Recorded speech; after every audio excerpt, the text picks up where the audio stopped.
Okay, time for another movie. We're currently standing on the back of a Tiger Cat skidder. It's a skidder machine, forestry skidder machine.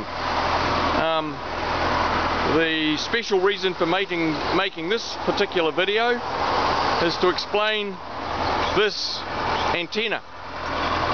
Now, this machine is for a customer that requires fire channels which operate at 140 megs, forestry channels which operate at 150 megs, or between 150 and 155 megs, and it also has a new channel for a company called IFS Growth.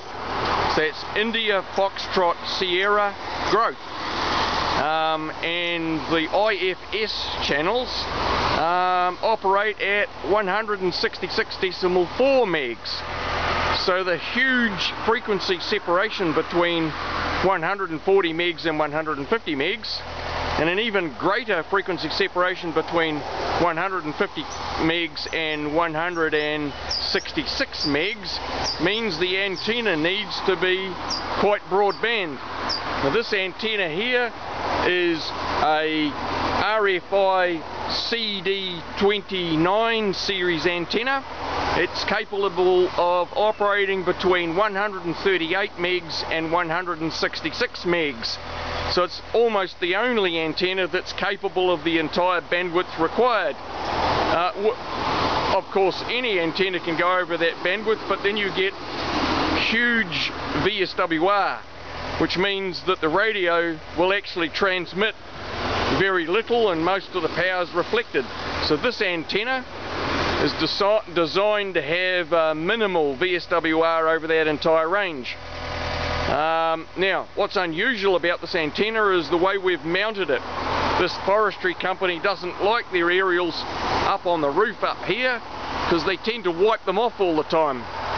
So this aerial's been mounted in an inverted fashion down the back of the window here, and in an effort to keep the water out, we've sealed it up completely. Now I'll just swing inside the cab and show you the two channels which create the issue needing the broad bandwidth antenna.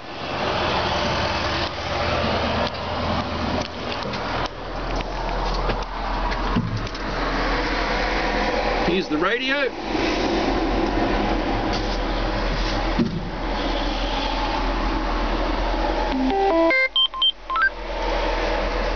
And I'm not sure if you can see it, but no, you can't. That's IFS channel 1, which is up at 166 megs. And we have the Fire 1, Fire 2, Fire 3 and Fire 4 channels, which operate way down at 140 megs. Hence the reason for the wide bandwidth antenna. Okay, spot you later. Bye for now.